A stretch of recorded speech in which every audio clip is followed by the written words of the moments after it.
Have you ever felt like your doctor's visit is just a race against the clock? Or, you get that sinking feeling when you open the bill for your new insurance premium? Well, those aren't just little frustrations. They're actually signs of a healthcare system that's cracking at the seams. But what if I told you there was a real, tangible plan to fix primary care? Let's break down this really fascinating proposal that wants to do exactly that. Okay, so where do we even start with this? Well, not in a doctor's office in Massachusetts, but actually halfway around the world in Tokyo with the largest pension fund on the planet. I know, it sounds like a pretty weird place to begin, but trust me, this connection is the absolute key to understanding the entire plan.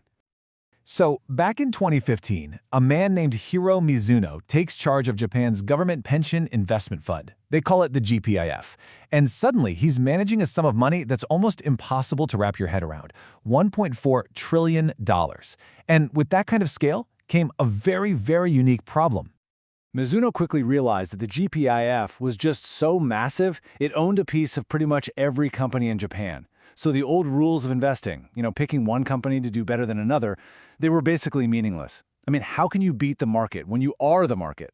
His success was no longer tied to one stock. It was tied to the health of the entire Japanese economy. And this quote, this just perfectly captures his big aha moment. He decided the fund had to start acting like a universal owner.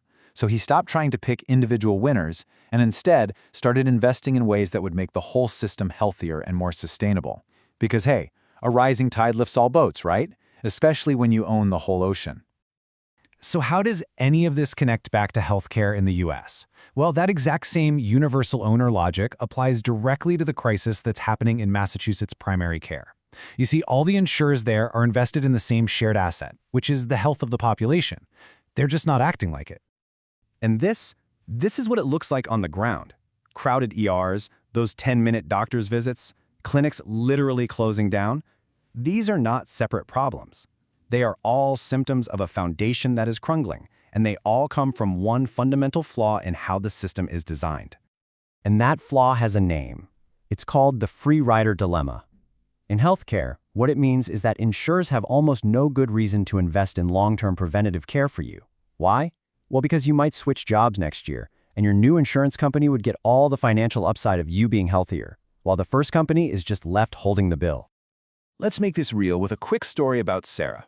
Okay, so her insurer, let's call them Insurer A, could invest in great primary care to keep her healthy for years, but they know there's a really good chance she'll switch jobs and move to Insurer B. And if that happens, Insurer B gets a healthier, less expensive member for free, and Insurer A's investment is just gone. So rationally, nobody invests enough, and the whole system ends up suffering. So, if that's the problem, how do you fix it? Well, the solution is this really elegant idea called the Common Fund for the Commonwealth. It's designed to make every single insurer act like that universal owner of our collective health.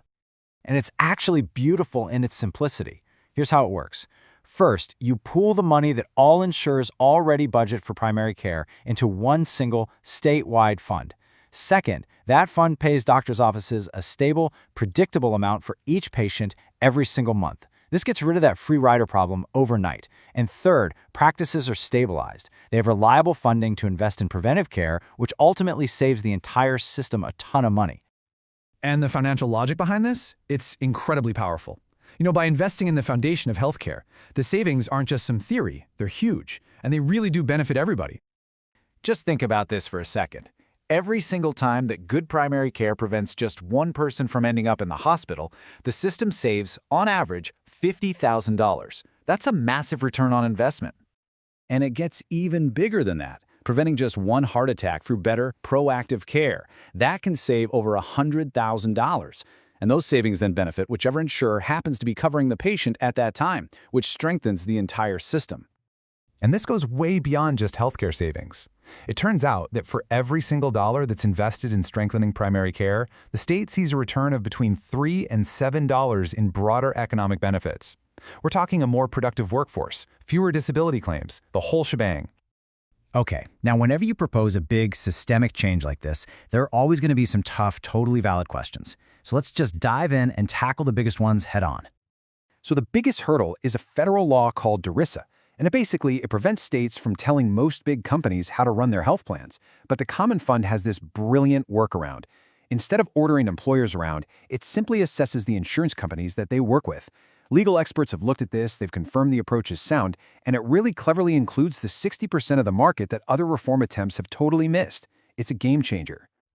Right, the next big question is always this one. Are we just creating another slow, inefficient layer of government bureaucracy? And the answer, thankfully, is no. And here's why. This isn't just a theory. Similar, successful models are already up and running in states like Vermont and Maryland. Plus, the fund would be managed by an independent board with really clear, transparent metrics to make sure everyone is held accountable. So when you put it all together, the fund delivers 4 huge wins. It neatly bypasses that tricky ERISA law, it cuts the ridiculous administrative burden for doctors' offices, it creates fair payment rates across the board, and it actually saves insurers money by reducing those super high-cost medical crises. It's a win-win-win-win. Okay, so the logic is sound, the math works, and the need is obviously urgent. So, what's it going to take to make this a reality? What's the actual path forward? This right here is probably the single most important thing to understand. This plan doesn't require some massive new tax or a huge spike in spending. It's about taking the money that is already in the system for primary care and just deploying it in a smarter, more strategic way. Look, every month we wait, more primary care practices are closing their doors. More great doctors are leaving the field entirely. This crisis is getting worse, not better. And just trying to patch the edges of a failing system, it's just not an option anymore. The time for a real, structural solution is right now. And that brings us all the way back to that lesson from Tokyo.